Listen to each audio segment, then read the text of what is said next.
একটা বিশাল সমুদ্র, চারপাশে শুধু নোনা পানি, রক্তের গন্ধে উন্মুক্ত হাঙরের দল, আর ভেসে আছে শত শত মানুষ যাদের ভাগ্য নির্ধারণ করছে শুধু সময় আর মৃত্যু।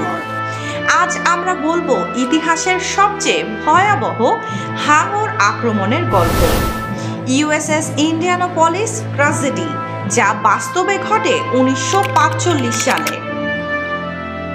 দ্বিতীয় বিশ্বযুদ্ধের শেষ সময় আমেরিকার নৌবাহিনীর যুদ্ধ জাহাজ ইউএসএস ইন্ডিয়ানাপলিস পাচ্ছে এক গোপন দায়িত্ব।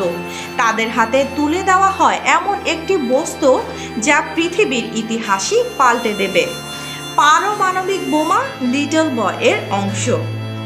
1945 সালের জুলাই মাসে ইন্ডিয়ানাপলিস যুদ্ধে ব্যবহৃত প্রথম পারমাণবিক অস্ত্র লিটল বয় এর জন্য ইউরেনিয়াম এবং অন্যান্য উপাদান টিনিয়ান নৌঘাঁটিতে পৌঁছে দেওয়ার জন্য একটি অতি গোপনীয় হাই স্পিড ট্রিপ সম্পন্ন করে, যেখানে সেটি প্রস্তুত করা হবে হিরোশিমায় ফেলার জন্য।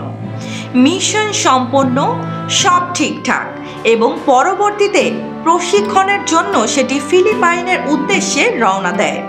কিন্তু এরপর যা ঘটতে যাচ্ছে তা কেউ কল্পনাও করতে পারেনি।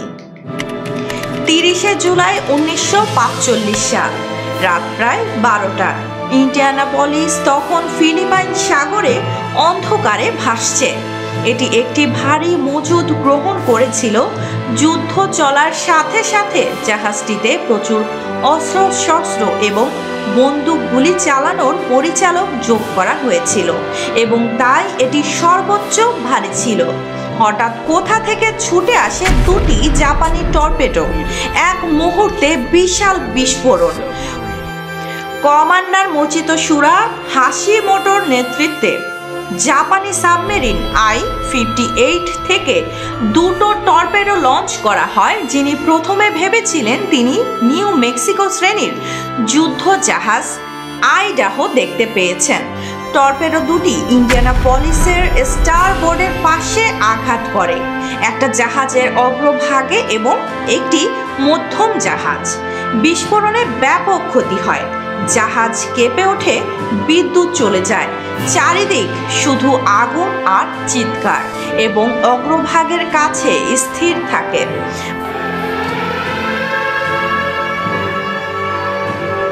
তারপর তার পিছনের অংশটি বাতাসে উঠে যায় এবং এটি ডুবে যায়।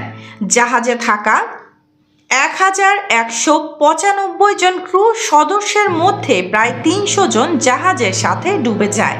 অল্প লাইফ বোট এবং অনেকের লাইফ জ্যাকেট ছাড়াই বাকি ক্রুরা ভেসে যায়।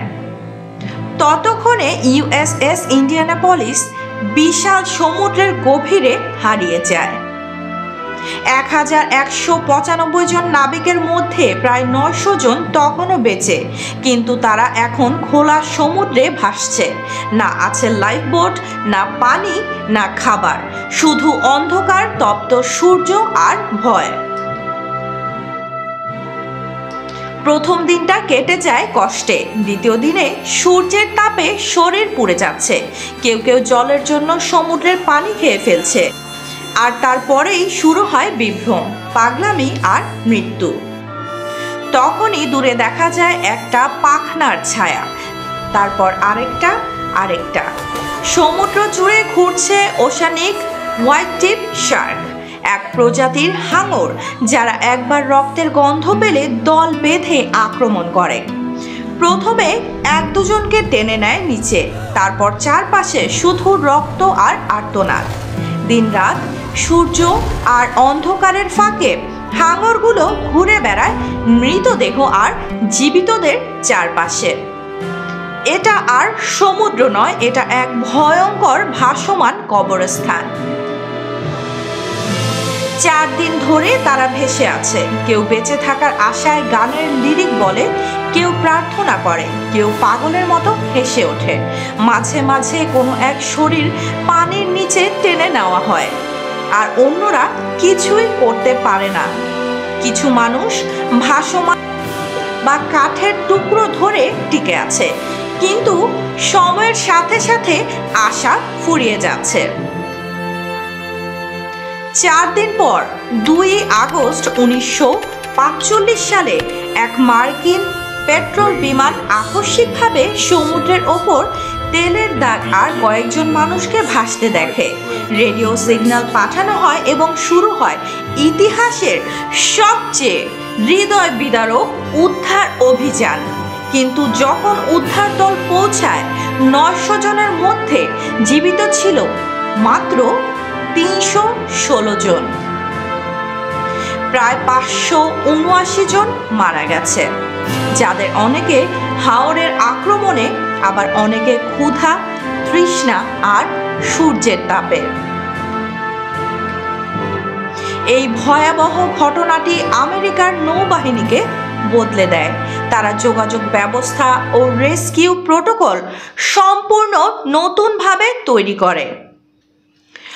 অনেক বছর পর 1975 সালে জস সিনেমায় এক চরিত্রে কুইন্ট এর ঘটনার গল্পে বলে, যেখানে দর্শক প্রথম জানতে পারে বাস্তবেও এমন ভয়াবহ হাঙর আক্রমণ ঘটেছিল। 19 আগস্ট 2017 সালে মাইক্রোসফটের সহ প্রতিষ্ঠাতা পল অ্যালেনের অর্থায়নে পরিচালিত একটি অনুসন্ধান দল ফিলিপাইন সাগরে প্রায় 18,000 ফুট 5,500 মিটার গভীরতায় ধ্বংসাবশেষটি খুঁজে পায়। 20 ডিসেম্বর 2018 সালে ইন্ডিয়ানাপলিসের ক্রুদের সম্মিলিতভাবে একটি কংগ্রেশনাল স্বর্ণপদক প্রদান করা হয়। আজও ইউএসএস ইন্ডিয়ানাপলিসের নাম উচ্চারণ করলেই নীরব হয়ে যায় ইতিহাসের পাতাগুলো। বিষয় তথ্য: বছর 1945, স্থান ফিলিপাইন সাগর, মোট ক্রু 1195 জন, জীবিত উদ্ধার 316 জন, নিহত প্রায় 579 জন। হাঙর প্রজাতি ওশানিক হোয়াইট টিপ টাইগার শার্ক, সময়কাল 4 দিন। সেই সমুদ্র আজও নিঃশব্দ, তবু ঢেউয়ের আওয়াজে যেন শোনা যায় শত শত মানুষের আর্তনাদ। এটা শুধু যুদ্ধের গল্প নয়, এটা বেঁচে থাকার, হারানোর আর ভয়াবহ বাস্তবতার গল্প। ইউএসএস ইন্ডিয়ানাপলিস, এক জাহাজ, এক মিশন, এক ইতিহাস, আর মানবজাতির সবচেয়ে ভয়ঙ্কর হাঙর আক্রমণের সাক্ষী।